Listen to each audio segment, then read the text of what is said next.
Governor साहब, आपने हमें मुंह में लॉलीपॉप रखा है, आपने कमेटी पे काना चुटकी है, हम मानते हैं, एक्सेप्ट करते हैं, लेकिन आपने उनको टाइम पीरियड दिया 1 महीना, लेकिन आज तीसरा महीना हो रहा है, कमेटी अपना रिपोर्ट सबमिट नहीं कर रही है।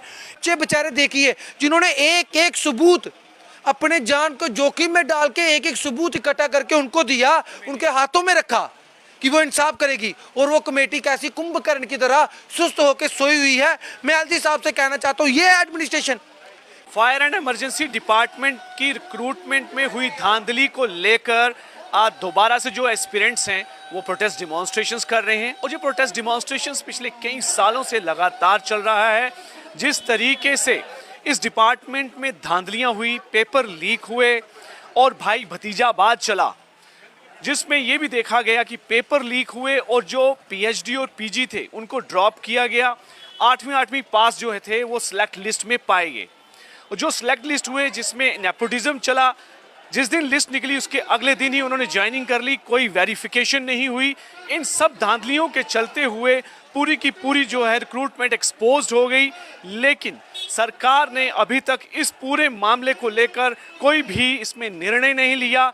ये जो एस्पिरेंट्स हैं जिन्होंने मेहनत करके एग्ज़ाम दिए, वो आज दर बदर जो है भटक रहे हैं, प्रोटेस्ट डिमॉन्स्ट्रेशंस कर रहे हैं और डिमांड कर रहे हैं, न्याय के लिए लड़ रहे हैं। हमारे साथ एस्पिरेंट्स हैं इस समय, इनसे बातचीत करते हैं कि कमेटी भी फॉर्म की गई एलजी द्वारा, उसकी कोई फाइंडिंग नहीं निकली, क्या कहेंगे?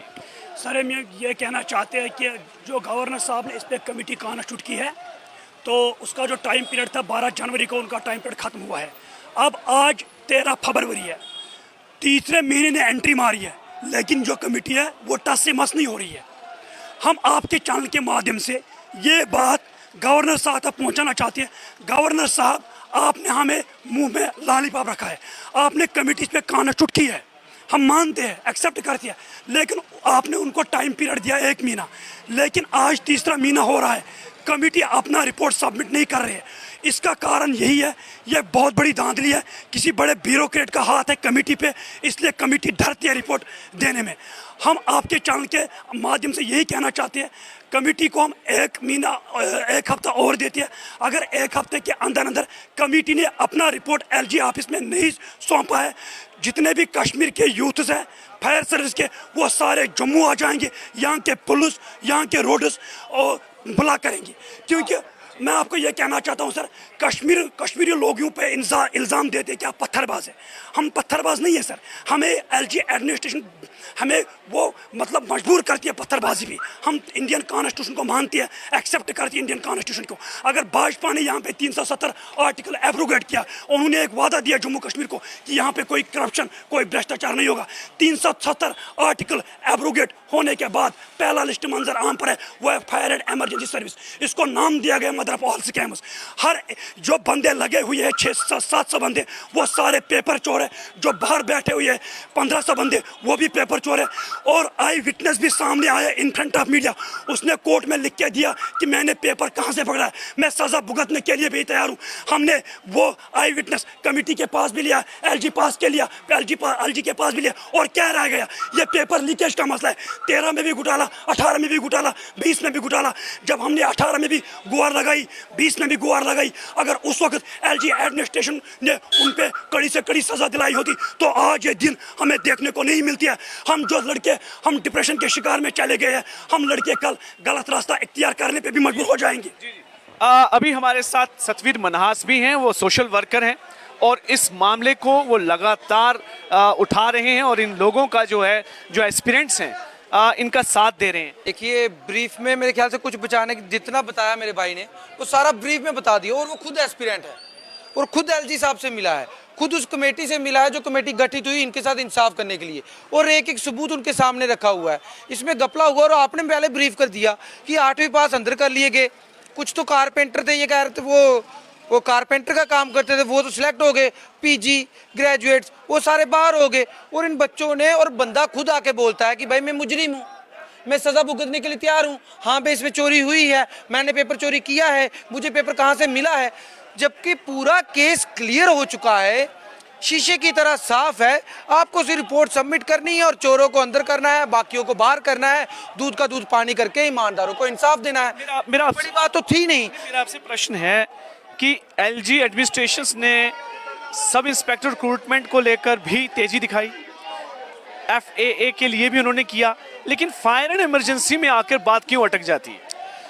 देखिए, बात इसलिए अटक जाती है क्योंकि जो आरोप ये लगाते हैं कि उसमें पैसा चला है, मेरे ख्याल से, और ये मैक्सिमम लोग जो हैं हमारे टनल के उस पार के हैं, और उन लोगों में एक खासियत है कि वो किसी भी चीज़ का विरोध करते हैं तो डंके की चोट पे करते हैं। अब उन्हें पता है उनको निकालेंगे कैसे, जिन्होंने जो लगे हैं। अगर उनको निकालना है तो सरकार तो एक्सपोज होगी, और जिसने दिया है और वो छाती पीट के बताएंगे कि हमने माल खिलाया है, वो बोलेंगे। जिन्होंने दिया है उनके ऊपर वहाँ से भी प्रेशर है, और हो सकता है पॉलिटिकल प्रेशर, इन्फ्लुएंस के कुछ लोग भी लगे हों। इसलिए तो आप कह रहे हो ना कि कारपेंटर भी हो गए, 8वीं वाले भी हो गए, पढ़े लिखे रह गए। तो साफ दिखता है बहुत बड़े लेवल की धांधली है, पॉलिटिकल पूरा प्रेशर होगा, इस वजह से ये कुछ नहीं कर पा रहे। हम तो ये भी चाहते थे कमेटी रिपोर्ट सबमिट करती और उसमें मान लेती कि बहुत ज़्यादा पॉलिटिकल इन्फ्लुएंस था जिसकी वजह से ये सब हुआ है, और हम इसमें कुछ नहीं कर सकते। यहाँ तो हार मान लीजिए, दूध का दूध पानी का करिए। इन बच्चों की ज़िंदगी क्यों बर्बाद कर रहे हैं? इनको क्यों बार बार लॉलीपॉप देते हैं कि महीने के अंदर हो जाएगा? आज तो 2 महीने हो गए, अब तीसरा महीना शुरू हो गया। आप तो इनको बेवकूफ़ बना रहे हैं। और ये बच्चे बेचारे देखिए, जिन्होंने एक एक सबूत अपने जान को जोखिम में डाल के एक एक सबूत इकट्ठा करके उनको दिया, उनके हाथों में रखा कि वो इंसाफ करेगी, और वो कमेटी कैसी कुंभकर्ण की तरह सुस्त होकर सोई हुई है। मैं एलजी साहब से कहना चाहता हूँ, ये एडमिनिस्ट्रेशन कि आपने इनको एक हुक्म दिया है, आर्डर दिया है कि दूध का दूध पानी का पानी हुआ है, आप सिर्फ रिपोर्ट सबमिट करिए और जल्द से जल्द करिए, इनके साथ इंसाफ करिए। इससे ये पता चलता है 2019 के बाद ना यहाँ पे करप्शन खत्म हुई है, बल्कि करप्शन बढ़ी है। ना ही यहाँ पे दूध की नदियां बह रही हैं, यहाँ पे खून के आंसू सारे लोग रो रहे हैं।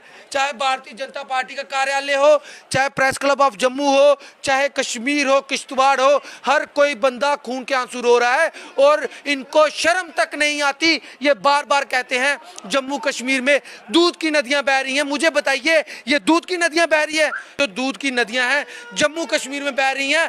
डोगरा एम्प्लॉय रो रहा है, कश्मीरी रो रहा है, JKPSI रो रहा है, फाइनेंस अकाउंट्स वाला रो रहा है, JEE वाला रो रहा है, पंचायत अकाउंट्स वाला रो रहा है, फायर एंड इमरजेंसी वाला रो रहा है, हर कोई रो रहा है। तो दूध की नदियां कहाँ पे हैं? कहाँ पे हैं वो दूध की नदियां? वो LG साहब बताएं, अमित शाह जी बताएं, मोदी जी बताएं। क्योंकि जम्मू कश्मीर की भारतीय जनता पार्टी जो है मूल रूप से वो तो स्वाहा हो गई है, उनको कल का हट रहा है। ज़्यादा गाने गाने की जरूरत नहीं है, जो काम है LG के पास जाओ, ही इज़ योर किंग। तुम्हें उसके पास जाना है। दिल्ली में यहाँ पे शोर शराबा नहीं करना है, ना कैमरों में जो करते रहते हो। ये इनको लताड़ लगी है, तो हम किसके पास है? दिल्ली से लताड़ लगी है। मैं एक चैनल पे सुन रहा था, उन्होंने कह दिया LG साहब के पास जाइए, हमारे पास मुंह उठा के नहीं आना है। तो ये तो वैल्यू है लीडरों की, हम इनके पास भी क्या रहे, ये भी खत्म हो चुके हैं। तो जैसे कि अब आपने सुना कि कमेटी भी जो है इस पर गठित की गई, और लेकिन कमेटी अभी तक अपनी कोई रिपोर्ट नहीं दे पाया। कमेटी के पास जितने भी ज़रूरी जो सबूत देने थे वो इन एस्पिरेंट्स ने उस कमेटी को भी दिए, लेकिन अभी तक कमेटी ने इस पर कोई भी अपना फैसला नहीं दिया है। ये सबसे बड़ी विडंबना है, जिसको लेकर फायर एंड इमरजेंसी के जो एस्पिरेंट्स हैं उनमें काफ़ी गुस्सा है। यहाँ तक उन्होंने बात की जाती है करप्शन फ्री जम्मू कश्मीर की, लेकिन किसी तरह भी करप्शन फ्री जम्मू नहीं है। फायर एंड इमरजेंसी में जो धांधलियाँ हुई अभी तक, उसको लेकर सरकार का जो रुख है वो साफ तौर पे पता चलता है कि सरकार अभी भी जो है भाई भतीजावाद में जो लोग इन्वॉल्व हैं उनका साथ दे रही है, करप्ट लोगों का साथ दे रही है, और जो बच्चे मेहनत करके आगे आना चाहते हैं उनको कहीं ना कहीं जो उनका उत्साह तोड़ रही है।